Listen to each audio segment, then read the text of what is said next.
Hi everyone, welcome back to the channel. It's Lance here with Matt, and yeah, today we're going to talk about some Horus Heresy stuff. We're going to jump on that bandwagon, but you know, just to start off with, if you like this type of video, then you know, a like, subscribe goes a long way, and also jump over to the website www.Epics'N'Stuffs.com and purchase a Saturn box, please. So just some context as to what we're talking about. Yeah, so Horus Heresy, the Saturn box set plus some additional items went up for pre-order not long ago, and a lot of people aren't happy with, you know, the changes that have gone on. You know, the rule books, the libraries and stuff like that have obviously leaked early, and that's caused some contention in the community, and that, you know, we want to talk about whether or not that's had a drip feed effect on sales and stuff like that. And some additional context, and Matt, maybe you can back me up here, like, we have zero experience with Horus Heresy. I think the first time I picked up a Horus Heresy box was a week ago.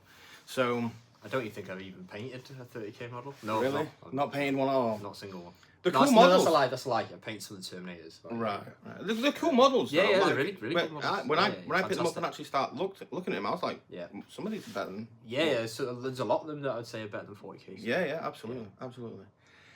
Anyway, so I guess my first thing is like, is it reasonable to assume that your army or your models are going to stay relevant forever? So I would say no. Like, I get that you want everything to last as long as possible because you don't want to be dropping X amount of money on an army every couple of years. And I think that's potentially, we were talking about this earlier, it's potentially the way that Games Workshop may be going. Where it's like every, I don't know, 3 years, they're expecting people to recycle to new models or a new army. And I don't know if that's what the kind of train of thought is with this Horus Heresy update. Because I think I'd be a bit upset if I spent God knows how much money and spent how many hundreds of hours like kit bashing and making an army, and then it's all just made redundant. It harkens back for me to like, Yumi used to play World of Warcraft like super heavy. Oh like, yeah, far too much. You're talking thousands upon thousands of hours, days. I think I'm even. about 42,000 hours as my total playtime. So like, you know, we would invest massive amount of time into characters in World of Warcraft, raiding every night and stuff like that. And then, you know, new expansion comes out. For me, I play Paladin a lot, and I remember there was a certain point, I think it was when Shadowlands came out actually, where like for Mythic, for raiding, every spec of Paladin, Retribution, Protection, and Holy were just garbage. And I was just like, you know, this character I had like near enough, I think 400 days played time on, was just like, yeah. Yeah, nobody wanted to play with me, type of thing. It's right though, because it's like, again, it's the same principle of you've spent God knows how much time, like thousands of hours potentially, or within the last year, prepping or building a character around a certain spec and whatnot, and then they change the specs, change the rules, same as how Horus Heresy has. I guess and then it's upsetting. Yeah, it's like because it's the emotional investment in there as well. Yeah. The difference there though, with I guess with the World of Warcraft explanation is like, at least I could still play Paladin. If some of the rules that had come out had gone said like Paladin's gone now, it's been deleted from the game. Yeah. Bad times. Yeah, that would be a bit different, I guess. But I feel, and you know, and we know since, you know, the books got leaked, GW have come out and they've kind of said, you know, not to worry, we're going to release this and that satiates this. Everything's still relevant. What do you think? Like, do you think? Like, again, it harkens back to that World of Warcraft era for me. Like, whenever there was a change or something did leak or was data mined, there was a knee-jerk reaction, negative, because that's all you would hear. And the vocal minority come out and then they'll bash GW in this case. And it's hard because they need to be held to account at the same time. Yeah, you can't just get a free pass and say, oh, it's fine, it'll all be okay, because it might not be. But you can't just be doom and gloom the whole time, because it's just not a good mindset to have. And I don't want to pick on any, but there's certain channels that I just don't watch because all they do is negativity constantly, and it's just like it becomes depressing to watch eventually. But and the thing is like, again, if a game can't change or can't evolve, there's a potential it never gets better. It will stagnate. It'll stagnate and just get worse.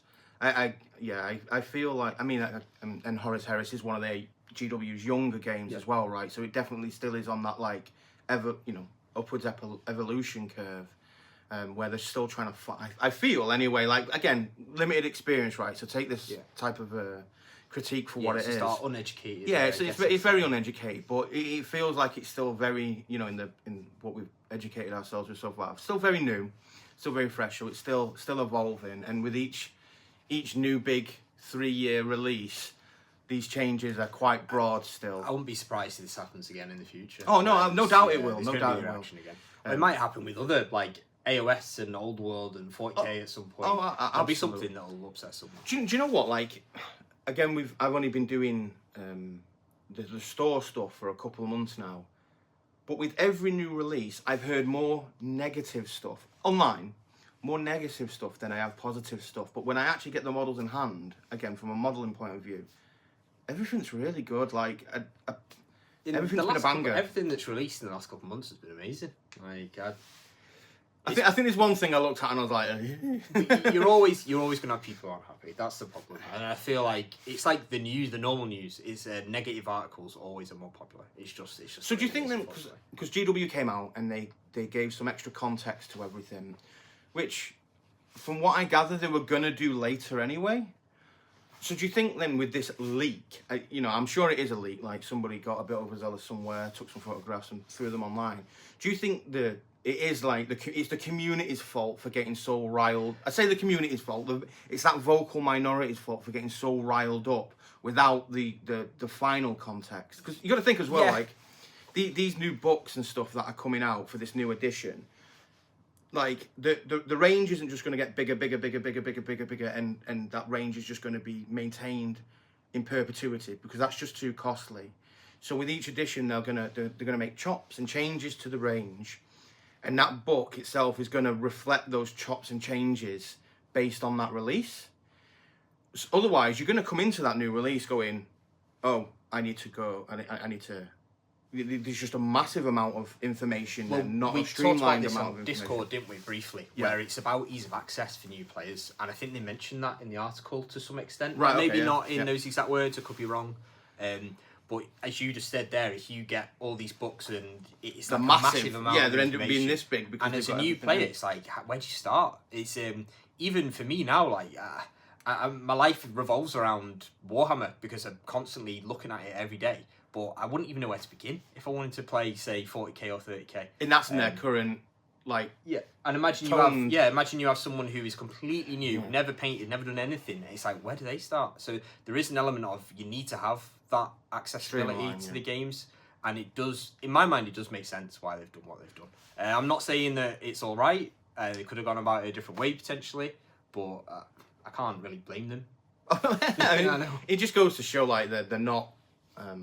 They need to be better at communicating. Yeah, and I think I've heard this a few times that they just it's one of those you can't just release stuff and then expect there to be no backlash if there is gonna. And they must know there must have been some negativity from people who've been coming because you can't be removing models of rule changes and then not upsetting someone.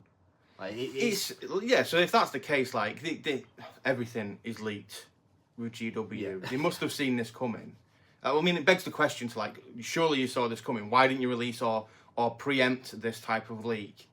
Or was it always going to be a reaction to see the feedback or something like that? Do you get what I mean? But it's not the best way of doing it, is it, really? I don't think you should just release it into the wild and then put out the flames afterwards. You should just kind of... you should know what's going to happen because I'm sure they earn enough money to have a PR team who would be able to preempt the way that people are going to react, potentially.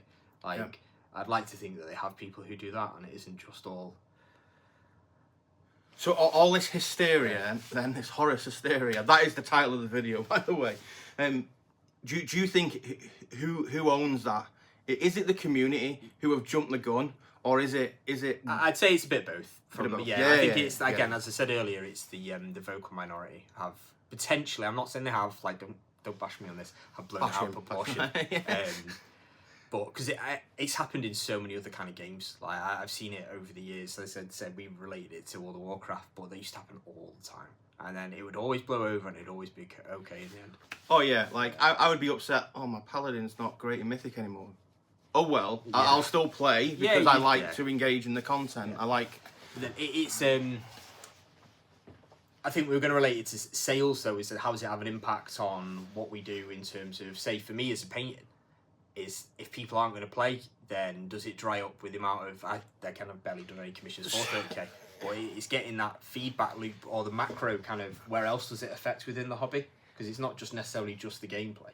So I like to think maybe there's a bit of a unique take I have on this, but like you could say in one instance, GW have been completely blind to this, and then all this negative hysteria is going to have a negative impact on sales. And you'd think from a company of GW size, they would have preempted this to try and mitigate that. Yeah. However, there's always that saying of any, you know, if it's Any news is good news.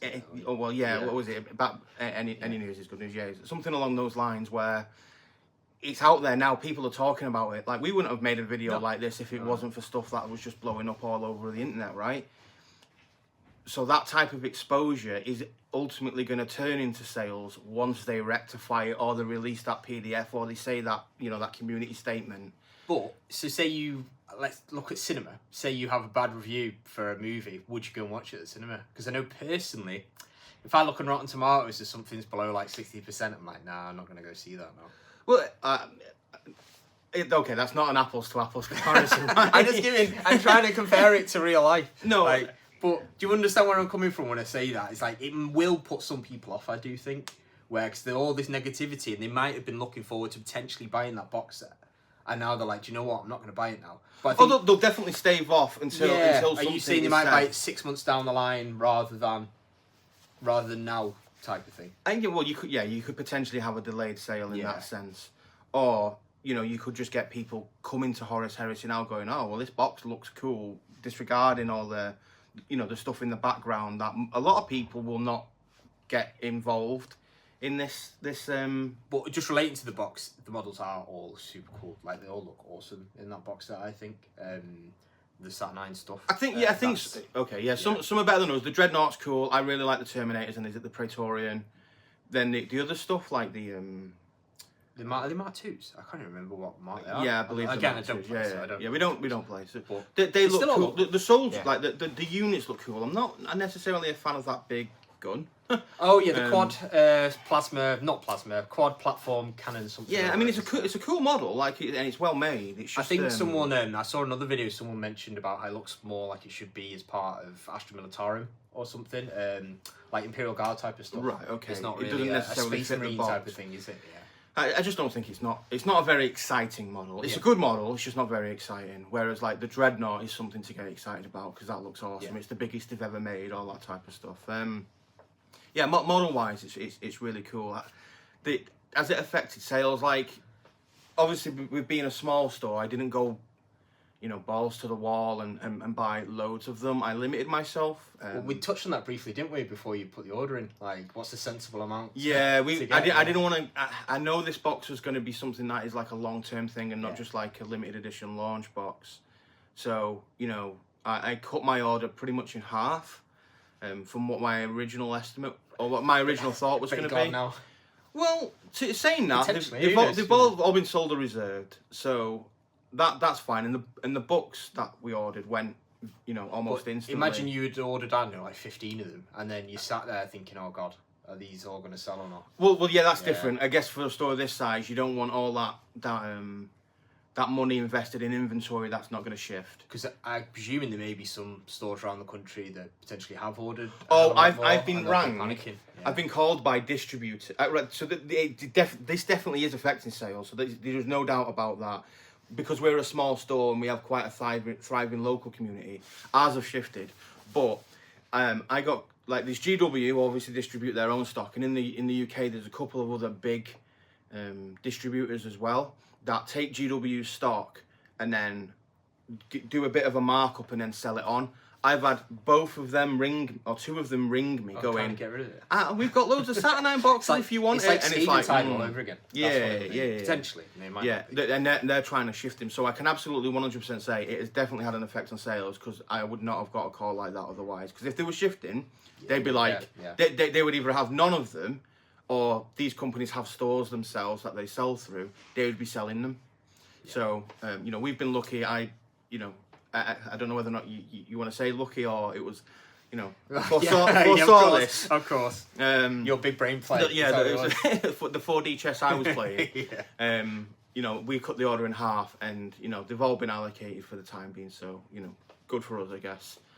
But it's definitely had an effect on sales, in a negative way. I don't know. Like I say, I don't know whether or not GW were hoping all this press. But I mean, the thing is, it's only just their response to it has only just gone out recently, right? So wasn't it yesterday? Yeah. So it might actually have a flip now, where people are like, that's calmed us down, that's satiated us a little bit. Let's not move too hasty. We know some units are still in legacy, but ultimately what they said was everything's in their tournaments anyway, playable, right? So that's cool. I guess we'll just have to see how it goes and just play it by ear. Will I be ordering more Saturn boxes? I think I'll try and order more, just so I've always got stock, just in case somebody wants to get into it. Because it's a great value box. There's no denying that. Definitely. It's more than half price type of thing, I feel. And you're very rarely going to get boxes that are good value. Yeah. I tell you what has sold out everywhere though, 100%. The rule book. Oh really? Yeah, the rule book, could not get hold of that for love nor money now. I had a couple, they went like that. Which again, I guess, I don't really like to stock the books just in general, because I don't think they're good value for money. Well, you say that now, but it looks like it might be they're going that fast. Yeah, but they went really they have a lifespan there, I guess. Well, then again, so does Horus Heresy models, by the sounds of it. Yeah, so. But all this Horus Hysteria. What do you guys think? Were you upset with some of the library and the rulebook leaks? Has it affected your armies and models in any meaningful way? Do you think people have just jumped the gun? Do you think the reaction by GW was actually a good one?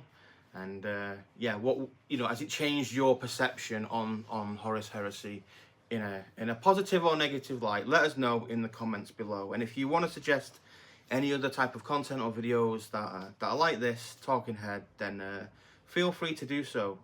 But yeah, moving on from that, checking out the Patreon, the store, all that good stuff. We'll leave it with that. Take care, have fun, See you later. And speak soon. Bye.